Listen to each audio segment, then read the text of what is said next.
My thanks to the Shanghai DRC and the Shanghai Exchange for helping to organize this mission here in Shanghai, and also to the British Embassy for their support that they have provided in bringing us here to be with you for yesterday and today. As Jeff mentioned, I want to start the morning by giving you an overview of carbon offset programs and how they operate in a couple of different settings to kind of give you a flavor for how offsets are viewed, how they are structured, how offset programs are managed and structured in different settings around the globe.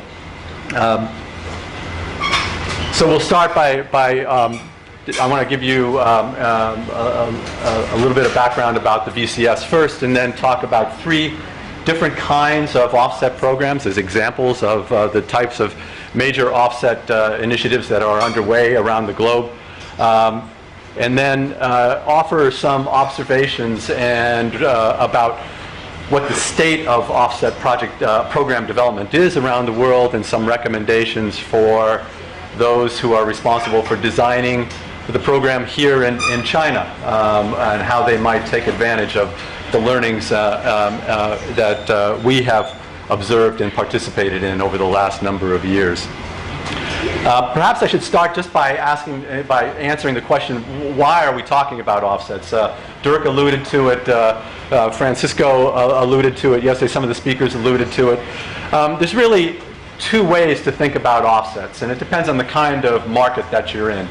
One of those markets is what we would refer to as the voluntary market. And offsets have enabled companies to voluntarily neutralize some part or all of their carbon emissions footprint.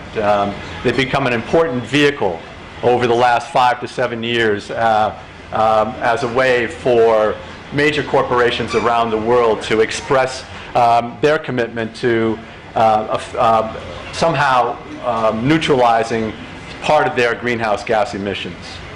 In a compliance system, like the kind where we're talking about here in Shanghai, offsets provide a very valuable function in creating greater flexibility for companies who are covered under the rules of an offset program to meet their compliance obligations in the least costly manner that they can. So it's a flexible mechanism helping to contain the costs that companies incur when they are in compliance systems.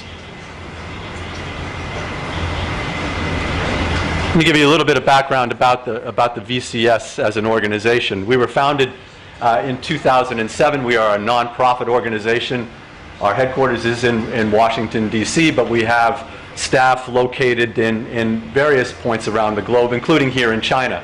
And our China director, Zhu Li, is here with us today.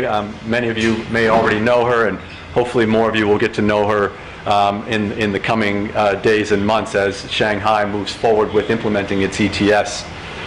Our goal is to provide a platform, a vehicle by which projects can measure, verify, and report on the carbon emissions reductions or avoided that result from the kinds of projects they are undertaking. When we started in 2007, we were set up initially to address the voluntary market and to help those companies, like I described at the outset, finding ways to neutralize their carbon footprint. But over time, we have become a crossover program, if you will, to provide compliance programs with a pipeline of projects and opportunities for credits that can come into compliance systems. We have, and towards that end, we have now been recognized in California by the state government of California as an designated early offset program in the compliance system there in California. We have over 1,000 projects that have been registered, offset projects that have been registered on the VCS since 2007, and we've issued over 130 million, what we call VCUs, verified carbon units, to those projects. Here in China, we've got over 260 projects already registered, offset projects registered, and have issued 38 million VCUs to those projects. mostly in the renewable energy and energy efficiency space. But as I'll describe a little bit later, we see some huge opportunities in land-based carbon activities. So let me talk a little bit about, give you 3 examples of carbon offset programs that I think have some learnings to offer for the China CCER program, which is the national offset system that will play a role in the Shanghai ETS. And the first that I'll talk about is ours. It's my prerogative. I get to talk about us more than anybody else. So, and when I talk about offset programs, there's really 3 or 4 major elements of those programs that I'm going to refer to in each of the case studies that I provide. At the center of those programs is what we call the standard. And the standard reflects the rules by which you determine how to measure and verify and report on offsets. And there are key elements that go into those rules that are generally consistent across offset programs. You need to determine that the offset is real, which means that the emissions reductions that occur as a result of that project have genuinely taken place. You need to verify that they are additional, meaning that reductions must be over and above or in addition to what would otherwise occur if the project had not taken place. They need to be measurable, using conventional means to measure the reductions that occur. And in the case of projects that have long lifespans to them, they need to be permanent. You need to have mechanisms in place to ensure that there aren't reversals, that the emissions reductions that were achieved through that project don't at some future point get reversed, and we have a disbenefit to the environment as a result. And then surrounding that core set of rules are 3 basic pieces of infrastructure that should go along with any kind of offset program. There's an independent auditing function, there's a methodology development and approval function, and then there is a transparent reporting registry system that goes along with each of that fills out if you will, the circle of elements that make up a key program. In the case of the VCS, our auditing program includes, we recognize verified auditors that have been accredited under the UN CDM program, as well as auditing bodies that have been approved by the International Accreditation Forum, which is a global organization made up of country-specific members that establish protocols for accrediting independent auditors to be able to audit carbon projects. Our methodology approval process is what we would refer to as a bottom-up process. The VCS does not develop the methodologies itself. We invite methodologies that are submitted by scientific bodies, by universities, we've had Fortune 500 companies submit methodologies. We've had multilateral organizations like the World Bank and the FAO submit methodologies for review and approval through our approval process. It's a rather rigorous process that requires 2 separate validations by qualified auditors to review the methodologies to ensure that they follow the rule set of the VCS standard. There's an extensive public consultation process that invites input from experts from around the globe on those methodologies. We've approved over 27 methodologies to date, and we also recognize methodologies that have been approved under the UN's Clean Development Mechanism. Our registry system is rather unique. We actually use a centralized database to which multiple registries can then connect, and I'll talk more about registries this afternoon and a little bit more about how that operates with the VCS.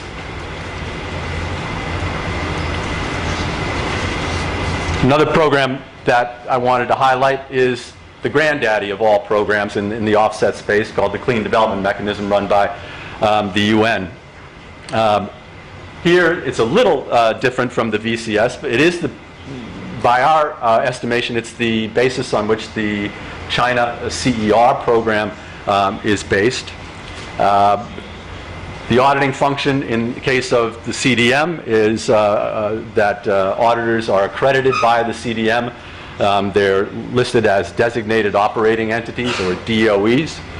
We recognize those entities as auditors in the VCS program.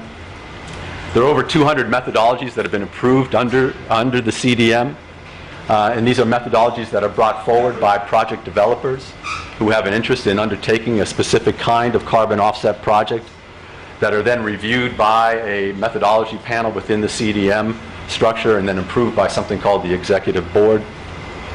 These are mostly project by project approaches, whereas an emerging trend now in offset program is the use of standardized methodologies, where you essentially create you determine additionality for a class of activities or for a particular sector against which you measure reductions.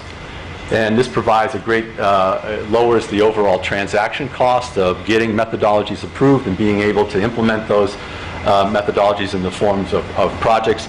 The CDM mechanism doesn't allow at this time for standardized approaches. However, they are looking at starting to incorporate standardized approaches.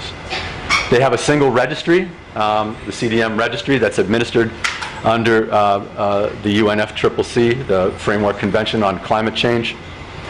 And as I said, they are the leading offset program in the world. They have over 7,000 projects registered and over 1.4 billion CERs that have been issued to projects to date.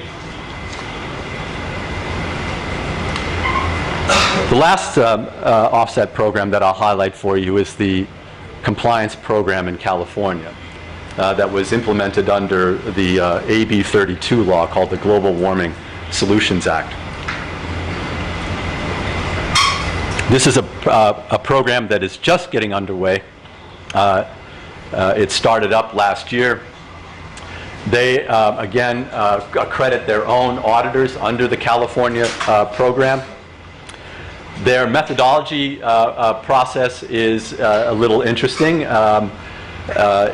Methodologies are developed by the state government. However, they use methodologies that have been developed and approved under other programs, like the VCS, like the Climate Action Reserve, as the basis for the methodologies that are ultimately crafted for a California-specific purpose. So they rely on methodology development that has already been undertaken, and then add that particular California flavor or California requirement on top of them. California does prefer a standardized approach to the methodologies, using what we call a positive list, where, again, they identify a class of activities as being additional, so you don't have to establish additionality on a project-by-project basis as you do in the CDM framework. And again, this enables projects to come into the system with less transaction costs. The registry system in California is also interesting or unique in the sense that it's actually connected with another jurisdiction. The province of Quebec in Canada has implemented a cap-and-trade system simultaneous to the California system, and those two systems are now linked. And they share a common registry for which all allowances and offset credits that are issued under the program reside. So it's a unique system anticipating linkage, as the VCS system that I'll describe when I talk about registries in more detail this afternoon, anticipating linkage across programs regionally and globally. One of the other interesting features of the California program is that they do rely on other offset programs. They have a feature called an offset project registry system that allows programs like the VCS, the Climate Action Reserve, to become essentially a pipeline of projects that come into the California system. The California government recognized at the outset that they didn't have the administrative resources or the wherewithal to administer the entire cap-and-trade program. And they recognized that there was already infrastructure out there in the voluntary offset market in the United States, and made the decision that they would tap into that infrastructure to help it administer its offset program. And so it's created this designation of offset project registries that, again, help projects come into the system that fulfill the requirements of the California protocols. To date, as I mentioned, the California system is just underway. They've only approved 4 protocols so far and only have issued about 1 million credits, offset credits into that system, so it's still a rather young program. So let me offer some observations. Man, I'm moving fast, I guess. I thought I had 20 minutes and I've only taken 4 so far.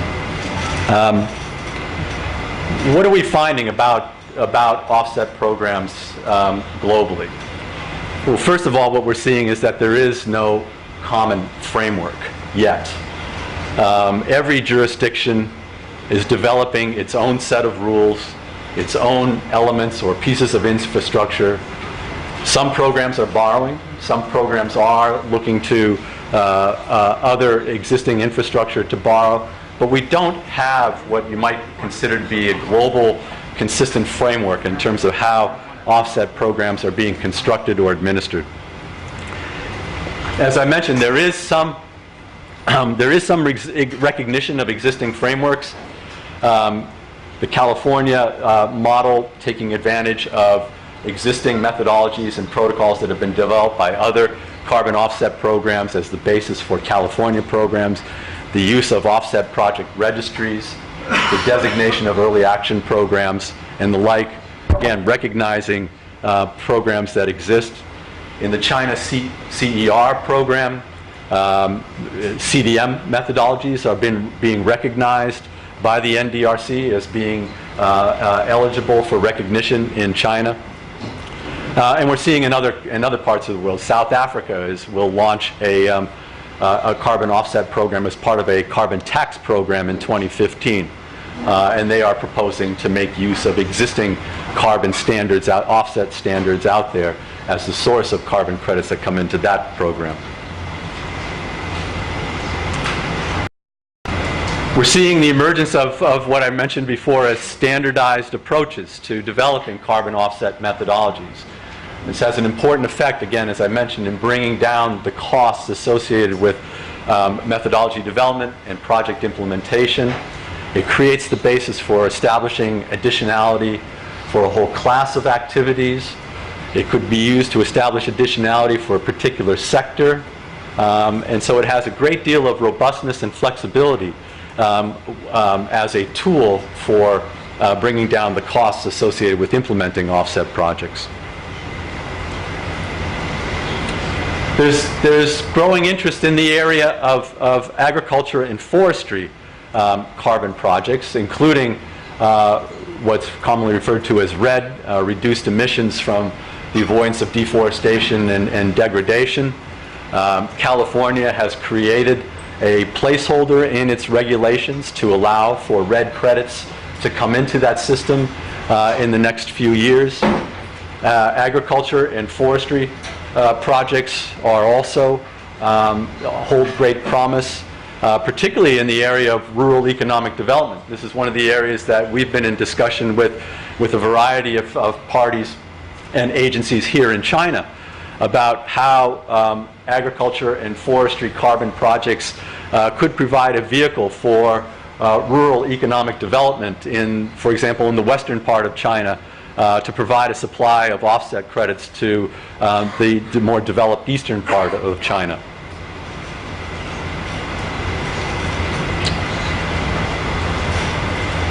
Programs like the VCS and the Gold Standard and the Climate Action Reserve, these standards that have been set up to address the voluntary market, in many cases ahead of the compliance market, have been an important source of innovation for carbon offsets around the globe. The Gold Standard was a pioneer in the area of how you incorporate sustainable development criteria that, and benefits that accrue to carbon offset projects, and how you would measure those sustainable development benefits alongside the carbon reduction benefits. The Climate Action Reserve was key in pioneering this whole approach to standardized approaches and creating this basis now that California has adopted rather robustly. And VCS has played a very pioneering role in the whole area of agriculture, forestry in red, and creating even frameworks at the jurisdictional level that allow for you to account for red, for example, at the state or national level, rather than just on a project-by-project basis. Certainly, offset programs can be complicated. There are many moving parts to them, but at their heart, there are those four basic elements that I described at the outset. The standard or the rules that lie at the center, the auditing function that is necessary, the methodology development function, and the registry and reporting function, which make for a complete program. And then around that, there may be a complex of other kinds of features, but at the core, you can find those elements in any of the carbon offset programs that are extant around the globe today. And so lastly, let me just offer some recommendations for those that may have some influence over the development of the China offset system. One thing that we'd certainly recommend is to plan for compatibility. We think it's important that you start thinking about how the China program might connect to other programs around the globe, whether it's connecting to the Australian program or the California program or the EU ETS program. Building in the thinking now about how those programs connect, we think, is important. Looking at things like standardized methodologies, again, to streamline how projects can come into the system is important. We also think it's important to promote early action, to provide an incentive to early actors to get projects in place and to earn carbon credits now as a way to help mitigate the costs that covered entities, companies like yours that are going to be required to meet compliance requirements under the ETS, help them meet it in a more cost-effective fashion. And as I suggested earlier, consider links to rural development, economic development, building in the opportunity for land-based offset projects to occur, being able to account for the co-benefits that derive from carbon offset projects in the form of community engagement, rural economic development, sustainable development. Give credit and recognition to those kinds of opportunities early on. And then lastly, we would urge the designers of the China program not to reinvent the wheel. To take advantage of the infrastructure that's already been built out there worldwide, whether it's the CDM or the voluntary standards like I've described. There's a lot of learning out there. There's a lot of infrastructure already available that you can take advantage of to deliver credible, high integrity, high environmental quality offset credits that come into the system. And so with that, I will leave you and look forward to your questions later in the program. And Jeff, I'll pass it back to you.